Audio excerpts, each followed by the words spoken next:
Welcome to the podcast, voted one of the best in the marketing research industry for 2019 and again in 2020. And this year, it's been designated one of researchers' top market research YouTube video locations by FeedSpot. Welcome to Research Business Daily Report, the only daily research news video presenting one key story Monday through Thursday most weeks. Now, we are viewer supported, and we'd love to have your support, and we'll tell you how you can do that at the end of today's RBDR. My name is Bob Lederer. I'm in my 27th year as the respected voice in market research. If you own or run a business, here's a question you've probably never had to ask yourself or even raised as a potential issue in a business discussion. What would your reaction be if the government decided to launch a service that meant that they were actually going to compete against you? Well, right now, the sampling area of the research industry is facing that possibility. And I use the word possibility advisedly because the Census Bureau has asked for comment about its proposal to create a probability-based sample that could be used for some of the department's surveying work. Insights Association's Senior VP of Advocacy, Howard Fienberg, released information about the Census Bureau plans, and then he agreed to a Q&A Zoom session with us. So the Census Bureau is proposing to launch their own online probability-based panel that they'll call the Ask US panel. And why would they want to do this?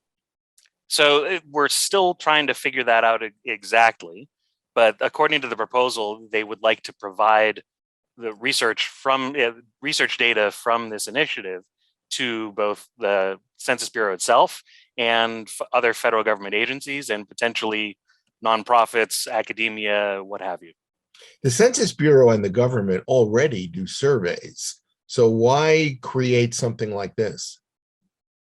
I think this allows them to do much more dynamic, ongoing studies, on-demand studies. They've certainly already put a lot of effort into their pulse surveys of households and businesses since COVID started, which are run-of-the-mill surveys as far as we're concerned in the insights industry, but a big deal for them because they could do them just almost at the drop of a hat. They can change questions really quickly.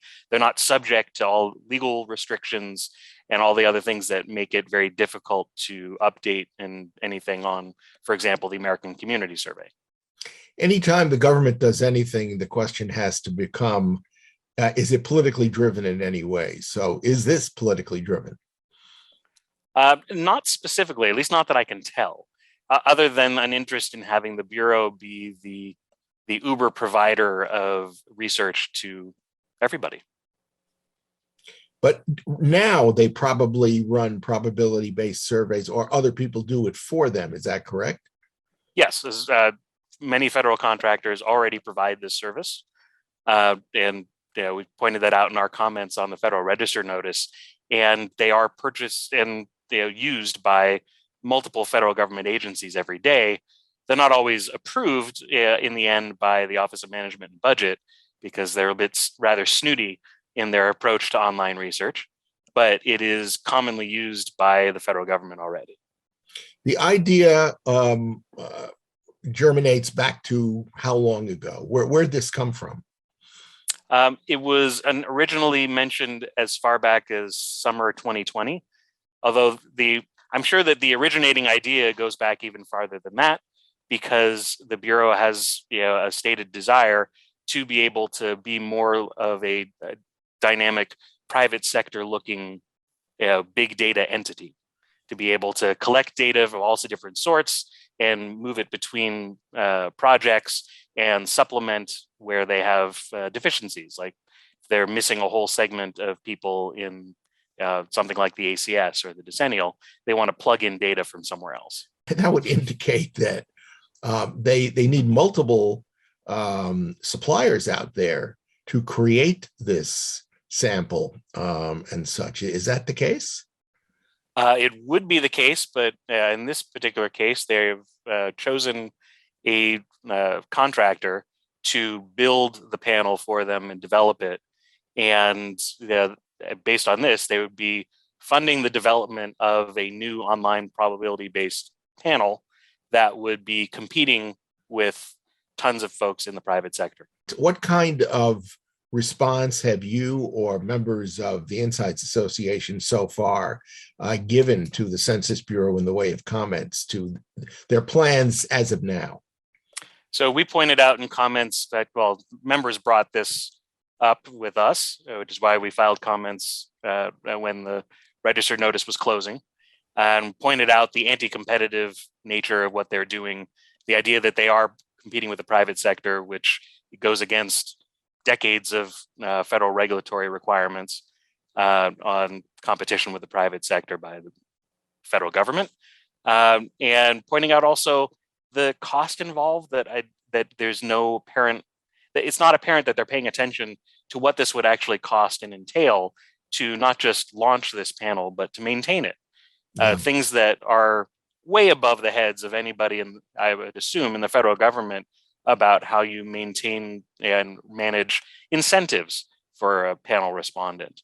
How do you take care of fraud and take care of churn, bringing in new ones all the time and making sure that ones that no longer qualify shouldn't be there. These are all daily concerns that we have hundreds of companies focused on every day in our industry. All would be completely new to the Census Bureau. Are you aware of specific utilization of a panel like this, at least in the near future? Do they have an obvious place where they need to apply this? It is used by other agencies, but not a designated panel of an agency's own. So they contract out the work or contract out to get the data. So I'm not aware of any precedent of an agency establishing its own panel. That wraps up today's edition of the Research Business Daily Report. As we mentioned at the start of today's RBDR, we'd love for you to become an RBDR Patreon supporter, since this video series is viewer supported. Well, what's an RBDR Patreon supporter? Well, it's an individual or company that agrees to give us continuing support, a monthly contribution of whatever size might be comfortable for you or your organization. And you can visit RBDR's exclusive crowdfunding platform at patreon.com/RBDR and see the options. And the options basically are for you to provide what you're very comfortable and think we deserve. Thank you in advance for even making the trip to the website. We hope you have a good research day, and we will be back here tomorrow and ready to welcome you right back here. And until then, please stay safe.